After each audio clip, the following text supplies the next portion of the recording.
Yes, sir.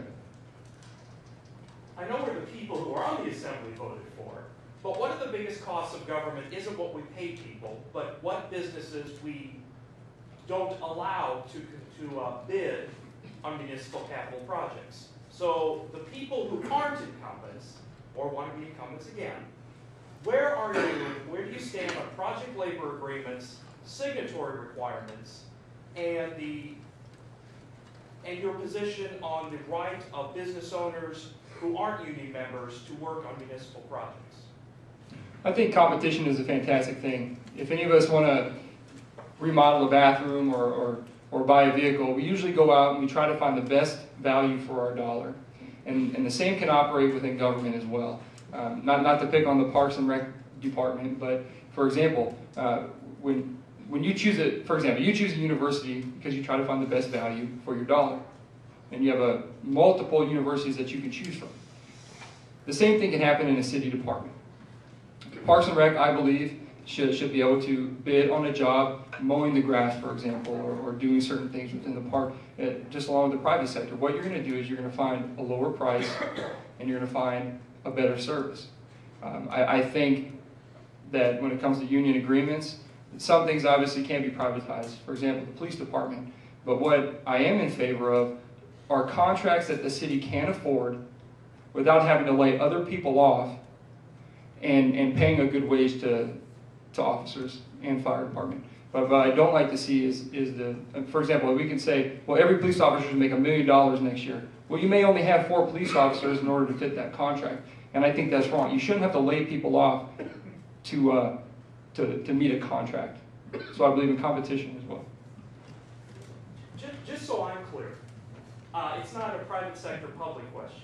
It is when the municipality takes taxpayers' money and decides how that money is going to be spent. And you have union companies and non-union companies. The municipality has, with some of the labor agreements, excluded non-union companies unless they pay signatory rates to unions. My question specifically is, do you support that process, or are you opposed to that process?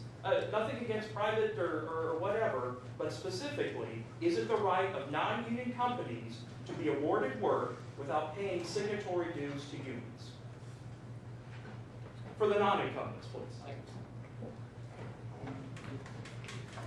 Were you asking that particularly if maybe I wasn't clear in the question. I want to make sure that it's okay. a privatization question. Okay. It's well, I think what you're referring to specifically, so I can answer specifically, is that there was a negotiated agreement by the executive branch of government that came before the Assembly they had to vote yes or no on.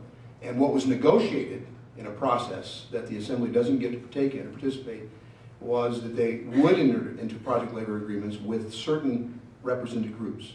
And so specifically what I have voted for or against that, water under the bridge, it's water past us. Do I support in general project labor agreements overall? Maybe not. But you know, if the negotiated contract comes before the body to vote on, I look at the specifics of what's in the contract, and I think as passed, can we afford it, where are we going to get the revenue for it, that sort of thing.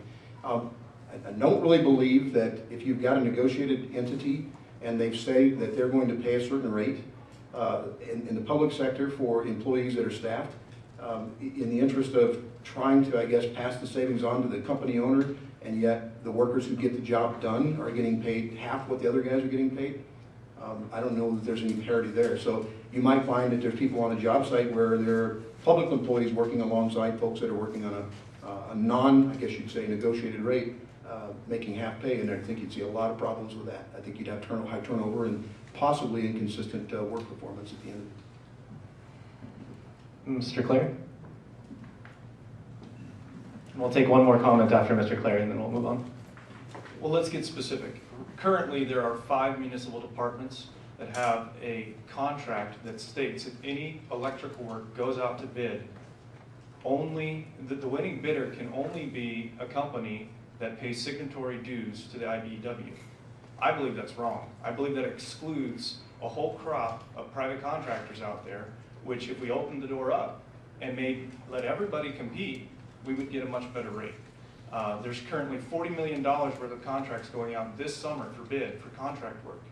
And the savings could be huge on those contracts alone. So That's my take. Doesn't exclude them all. They have to pay money to the unions, and they don't. They don't have to, they don't take the bill.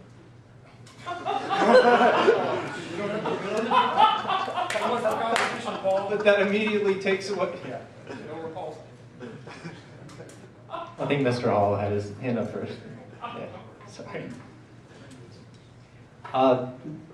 Number one, I honestly think it's virtually impossible on a public sector project for an individual working on the job to make half of the other. I've bid a lot of public sector jobs, they all are Davis-Bacon jobs. So when you bid that job, you bid it understanding that you're going to pay a prevailing wage.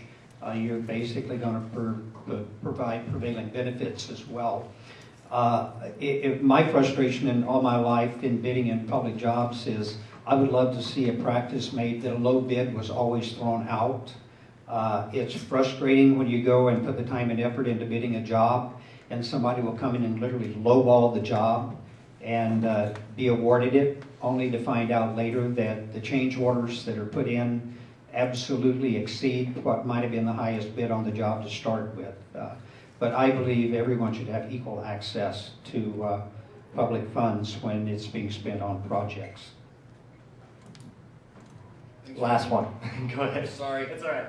Ernie was right, though. Davis-Bacon is a federal law of the land. You have to meet Davis-Bacon wages. But the question here deals with, we've got labor contracts in effect right now. And according to Wheeler, if you listen to him, those labor contracts are valid. They can't change. They're not going to come up for years.